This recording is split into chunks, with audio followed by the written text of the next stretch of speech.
வணக்கம். சுப்பிரமணியம் யோகாமணி சேனலுக்கு உங்களை அன்புடன் வரவேற்கிறேன். இன்றைக்கு சமையல் குறிப்பில் சப்பாத்திக்கு தொட்டுக்கிற வெஜிடபிள் வெள்ளை குருமா எப்படி செய்யலாம்னு பார்க்கலாம் வாங்க. வணக்கம், திருமதி சுப்பிரமணியம். இன்னைக்கு சப்பாத்திக்கு தொட்டுக்கிறதுக்கு வெஜிடபிள் வெள்ளை குருமா செய்ய போகிறோம். அதுக்கு தேவையானதெல்லாம் இந்த எடுத்து வச்சுருக்கேன். முதல்ல மசாலா ரெடி பண்ணிக்கலாம். தேங்காய் அரைக்கிறதுக்கு கொஞ்சம் கூடுதலாகவே போட்டிருக்கேன். பச்சை மிளகாய், இது இங்கே காரம் கம்மியாக இருக்குங்கிறனால கொஞ்சம் கூட ரெண்டு, உங்களுக்கு தகுந்த மாதிரி உங்கள் காரத்துக்கு தகுந்த மாதிரி கூட்டிக்கலாம் குறைச்சிக்கலாம். இஞ்சி பூண்டு கொஞ்சம் நறுக்கி வச்சுருக்கேன் அதோடு அரைக்கிறதுக்கு. அது தவிர கொஞ்சம் பாதாம் பிஸ்தா ஊற வச்சுருக்கேன். இதெல்லாமே காலையிலே நேரத்தோடையே சோக் பண்ணி வச்சுட்டேன். அப்புறம் முந்திரி பருப்பு, இதுவும் ஒரு 10-12 ஊற வச்சுருக்கிறேன். இது எல்லாத்தையும் ஒன்றா சேர்த்து அரைச்சிக்கலாம். நான் இதில் உப்பு போடலை, குருமா வெந்ததுக்கப்புறம் தான் உப்பு சேர்க்கணும். இதை அரைச்சிட்டு அப்புறம் பார்க்கலாம்.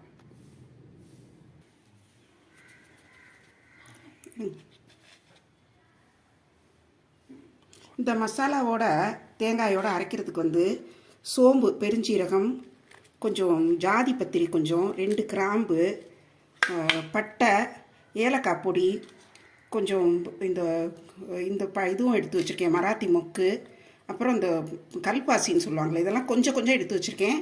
இந்த அரைக்கிற தேங்காய், பச்சை மிளகாய், அந்த மசாலாவோட இதையும் சேர்த்து அரைச்சிடுவேன்.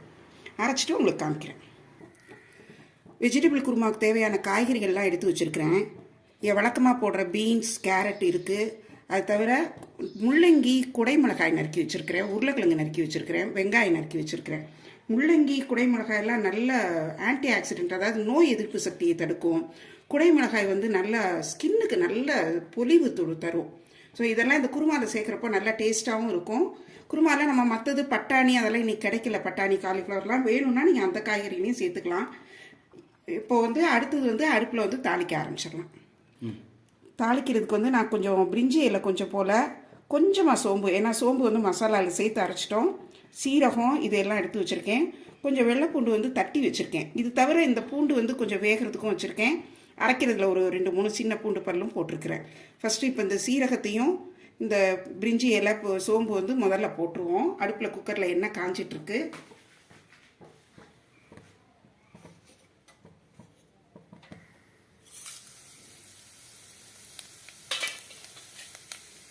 சோம்பு, சீரகம் ரெண்டுலாம் வெடிக்குது. வெடிச்சோன்னா இந்த தட்டி வச்ச பூண்டு, வெள்ளைப்பூடு போட்டுடலாம். அது ஒரு நல்ல ஃப்ளேவர் கொடுக்கும். இதை போட்டுட்டு கிண்டிட்டு வெங்காயத்தை கொஞ்சமாக, ரொம்ப நேரம் வதக்க வேணாம், நேரம் மாறிடும். நம்ம இது வெள்ளை குருமான்னு சொல்கிறப்போ அது நல்லா ஒயிட்டாக இருக்கணும் இல்லையா? அதனால் வெங்காயத்தை லேசாக போட்டு ஒரு பரட்டு பரட்டிடணும். போட்டு ரொம்ப நேரம் மாறி வதங்கணுங்கிறது கிடையாது. மற்ற எல்லா காயும் ஒன்றா போட்டுடலாம். உருளைக்கிழங்கு, குடமிளகாய், பூண்டு எல்லாத்தையுமே போட்டுட்ருக்கேன்.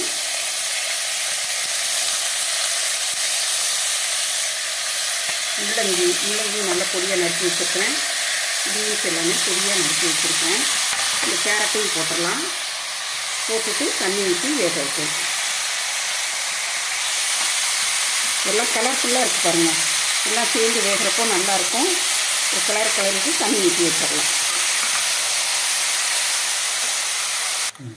இப்போ காய்கறி பாருங்கள், நல்லா எல்லாத்தையும் சேர்த்து கிளறி விட்டுட்டேன். இப்போ இந்த அரைச்ச மசாலாவை இதில் ஊற்றிடலாம். இது நல்லா நைஸாக அரைச்சி வச்சுருக்கிறேன்.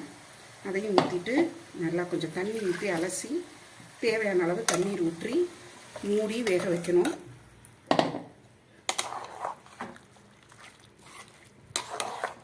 நல்லா கலந்து விடுங்க. மசாலா நல்லா சேர்ந்துடும். இப்போ நம்ம குக்கரில் வெயிட் போட்டு வேக வைக்க போகிறதுனால நல்லா சேர்ந்துடும். இருந்தாலும் ஒரு தடவை நல்லா கிளறி விட்டுருவோம். நல்லா காய் சேர்ந்துருச்சு. இப்போ நல்லா தண்ணி ஊற்றி மூடி வச்சிடலாம்.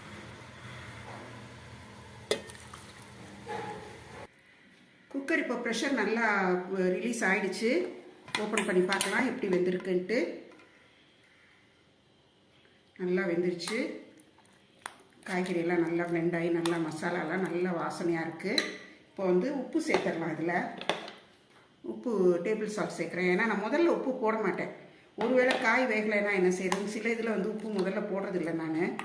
அப்புறம் கொஞ்சம் பச்சை கொத்தமல்லி நல்லா இது பண்ணி வச்சுருக்கிறேன். அதையும் போட்டாச்சு. நல்லா கலந்து விட்டுட்டு இதில் தக்காளி போடலை. ஏன்னா ஒயிட் குருமா அப்படிங்கிறதுனால நான் தக்காளி சேர்க்கலை. ஸோ கொஞ்சம் புளிப்புக்கு கொஞ்சம் வாசனைக்கும் ருசிக்குமாக லெமன் எலுமிச்சை சாறு சேர்த்துருக்கேன். இதையும் நல்லா கிளறி விட்டுக்கலாம். கிளறி விட்டுட்டு ஒரே ஒரு ஃபியூ ட்ராப்ஸ் தேங்காய் எண்ணெய் சேர்த்தோம்னா அந்த தேங்காய் பாலில் செஞ்ச ஒரு ருசி கொடுக்கும். ஸோ அதனால் கொஞ்சம் ஃபியூ ட்ராப்ஸ் சேர்க்குறேன். அவ்வளோதான், ரெடி ஆகிடுச்சு. இப்போ பரிமாறிட்டு உங்களுக்கு நான் காமிக்கிறேன். சுவையான வெஜிடபிள் வெள்ளை குருமா தயாராகிடுச்சு. சப்பாத்தி ரெடி ஆகிடுச்சு. சாப்பிட வேண்டியதுதான். இந்த குறிப்பு உங்களுக்கு ரொம்ப பிடிச்சிருக்கும். இந்த வீடியோ, இந்த சமையல் குறிப்பு, இந்த வெஜிடபிள் வெள்ளை குருமா செய்து பாருங்கள். செய்து பார்த்துட்டு எப்படி இருந்துச்சுன்னு உங்களோட ஃபீட்பேக் வந்து கமெண்ட்ஸில் சொல்லுங்கள். இந்த வீடியோவை லைக் பண்ணுங்கள், ஷேர் பண்ணுங்கள், எங்கள் சேனலுக்கு சப்ஸ்கிரைப் பண்ணுங்கள். நன்றி, வணக்கம்.